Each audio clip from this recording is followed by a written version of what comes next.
môj gól v 7. zápase proti Piešťanom, asi to hneď ma napadne, taký moment asi. Moja sezóna mala dve časti, prvú som začal v Michalovci a potom v Bardejove. Tá Michalovcia bola taká, by som povedal, že skôr nevydarená ako vydarená. Očakal som tam iné mužstvo, iné ciele, inú silu kolektívu, na čo ma vlastne tam lákali. Realita bola iná, preto som sa rozhodol odísť.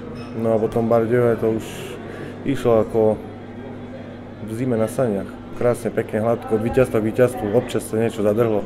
Mali to tam nejaké prehry, ale veľmi málo. Ja neviem povedať jedno zlé slovo na vlastne obdobie v Bardejove. A vyvrcholilo to posledným zápasom, výhrou.